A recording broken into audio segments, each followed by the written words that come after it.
नमस्कार किसान भाइयों, ग्रेप मास्टर यूट्यूब चैनल में आपका बहुत बहुत स्वागत। मैं हूं डॉक्टर सतीश भोंडे, कृषि वैज्ञानिक। आपको फसलों के विषय में और अलग अलग समस्या किसानों को आती है उसके विषय में तकनीकी जानकारी देता हूं। आज मैं आपको अदरक फसल में आने वाले एक बीमारी के बारे में बताने वाला हूं। मित्रों, इस समय अदरक को अच्छे रेट मिल रहे हैं। किसान चाहता है कि उसे अच्छा फायदा हो, इस रेट का लाभ मिले, लेकिन साथ ही साथ हम ये भी देख रहे हैं कि अदरक जैसे फसल में इस समय बहुत सारी बीमारियों का प्रकोप हो रहा है।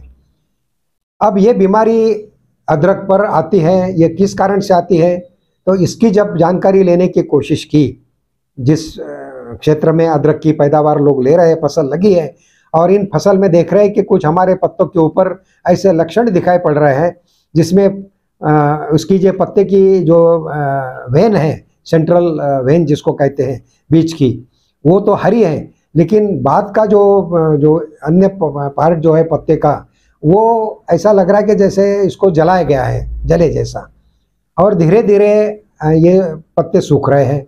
साथ ही साथ हम देख रहे हैं कि इसके जो तने हैं, जिसको सूडोस्टोम कहते हैं, जमीन के ऊपर जो आते हैं, वो ऐसा लगता है कि जिसको इसको किसी ने भिगोया है, गीले हो रहे हैं, और ये गीलापन ऊपर के तरफ और नीचे की तरफ, दोनों तरफ जो है बढ़ रहा है, और धीरे धीरे ये जमीन में जाकर के कंद को भी नुकसान पहुंचा रहा है, जिसको हम कहते हैं राइजोम रॉट। मतलब कंद जो है जमीन में जो बढ़ रहा है उसको ये सड़ा देता है, और उसके बाद में भी अगर हमने कुछ इसके ऊपर उपाय नहीं किया तो धीरे धीरे ये फिर जड़ों की तरफ जाता है और जड़ें भी इसकी सड़ जाती है, गल जाती है, जिसको कहते हैं रूट रॉट। तो मित्रों, ये तो लक्षण हो गए, लेकिन इसका कारण जो है वो पता लगा कि ये है जमीन में बढ़ने वाली एक फफूंद जिसका नाम है पिथियम। इसके कई सारी प्रजातियां हैं पिथियम की, और एक जो 6 प्रकार के जो फफूंद है जो जमीन में रहते हैं और जमीन से अपने फसल को नुकसान करते हैं, इसमें पिथियम एक बहुत महत्वपूर्ण है, जो इस समय हमारी अदरक की फसल को नुकसान पहुंचा रहा है। तो मित्रों, ये इस समय क्यों नुकसान पहुंचा रहा है, तो इस समय का जो तापमान है और जो नमी है, जो भूमि में नमी है, बरसात का सीजन है, ये बहुत इस फफूंद की बढ़वार करने के लिए या इसको बढ़ाने के लिए बहुत ही फेवरेबल है, अनुकूल है। इसके लिए जो टेम्परेचर है 26 से 30 डिग्री सेंटीग्रेड, और ज़मीन में जो नमी है, जहाँ पे कई जगह पे बरसात में पानी हो जाता है तो पानी रुक जाता है, ऐसे स्थिति में ये पिथियम की जो है ग्रोथ बड़ी तेजी से होती है और ये हमारे फसल को नुकसान पहुंचाता है। अब इसके लिए क्या करें मित्रों? कुछ तो ऐसी सावधानी हमें बरतनी चाहिए जो शुरू में हमको करना है, जैसे कि कंद लगाने से पहले बीज प्रक्रिया, उसके बाद में भूमि की प्रक्रिया।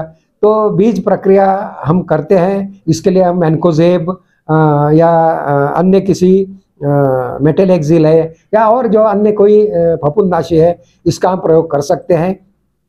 यदि आपने नहीं किया है तो इसकी आप ड्रेंचिंग भी कर सकते हैं, और यदि आपको जैविक उपाय करना है तो हमें चाहिए कि ट्राइकोडर्मा, सुडोमोनास और बेसिलस, ये जो फफूंदनाशी है, जैविक फफूंदनाशी है, इनका हमें प्रयोग करना चाहिए। यदि आपकी फसल ड्रिप पे है तो ड्रिप के माध्यम से 1 एकड़ में 1 किलो हर एक आपको ले लीजिए और इसका आप उपयोग कीजिए।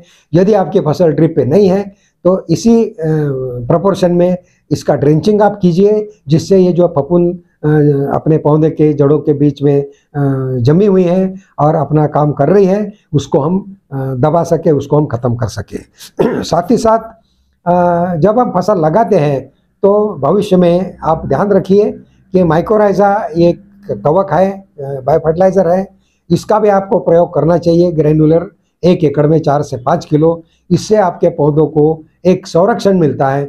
इसकी जो माइसेलियम है, इसके जो रेशे हैं, वो अपने जड़ों के ऊपर एक इस तरह का कवच बना देते हैं कि ये ज़मीन में जो रहने वाली अन्य फफूंद है, जिसमें पिथियम भी शामिल है, वो आपके फसल को नुकसान ना पहुंचा सके। तो इसका प्रयोग करना हमारे लिए बहुत ही ज़रूरी है, इसको भी आप ध्यान दीजिए।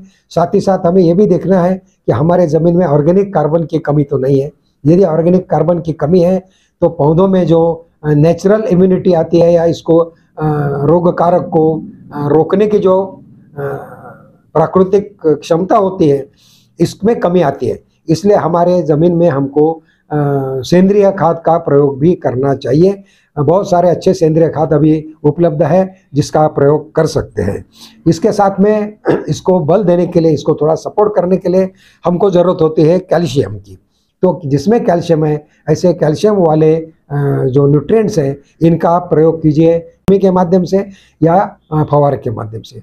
साथ ही साथ हमको ये भी देखना है कि अदरक जैसी फसल में हमको मुख्य अन्न द्रव्य के साथ साथ हमें माइक्रोन्यूट्रिएंट्स का भी प्रयोग करना चाहिए। और ये माइक्रोन्यूट्रिएंट हम लगाते समय भूमि में दे सकते हैं या तो हमको स्प्रे के माध्यम से बाद में भी दे सकते हैं।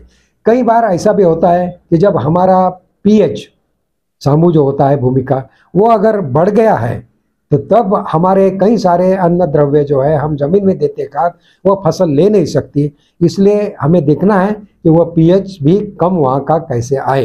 तो पीएच कम करने के लिए एक बहुत तरीका अच्छा अभी आ गया है, ऑर्गेनिक एसिड्स है एग्रीप्लेक्स ओए के नाम से, लिग्नोसल्फोनेट बेस्ड।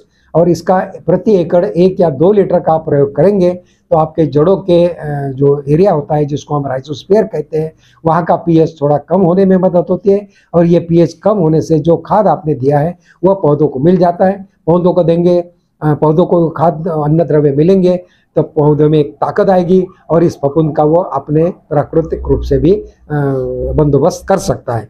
तो ये कुछ तरीके हैं जिसके कारण आपको जो प्रॉब्लम आ रही है इसको आप दूर कर सकते हैं। खास करके पिथियम स्पेसीज जो इस समय हमारे अदरक फसल को बहुत ज़्यादा नुकसान पहुंचा रही है। तो किसान भाइयों, यदि आपके पास अदरक की फसल लगी है तो आप ज़रूर इस चीज़ों का ध्यान रखिए। जो आपको इस समय करना संभव है वो इस समय कीजिए, और जो आप इस समय नहीं कर पाए, जो मैंने बताया, वो आप जब अगली फसल लगाएंगे तो ज़रूर इसको ध्यान में रख करके इसका अनुकरण कीजिए, जिससे आपकी फसल इन बीमारी से सुरक्षित रहे और आपका उपज अच्छी हो, आपका जो उत्पाद मिल रहा है उसकी गुणवत्ता अच्छा है, और आपका ये अदरक निकालने के बाद में आप अच्छी तरह से भंडारण भी कर सकें। ये सारी चीज़ें आपको जानकारी में देना, ये इस वीडियो का मेरा मतलब था। यदि आपको कुछ और समस्या है तो आप हमें पूछ सकते हैं, पूछिए, आप बताएंगे हमें इस विंडो में, आप अपना प्रश्न डालिए। यदि आपको और कुछ जानकारी चाहिए तो उसके बारे में भी आप हमें बताइए। और आपने यदि हमारे ग्रेप मास्टर यूट्यूब चैनल को सब्सक्राइब नहीं किया है तो इसको जल्दी से जल्द सब्सक्राइब कीजिए। साथ ही साथ ग्रेप मास्टर ऐप को भी आप डाउनलोड कीजिए, जिससे ये जानकारी आप निरंतर हमसे ले सकें। धन्यवाद।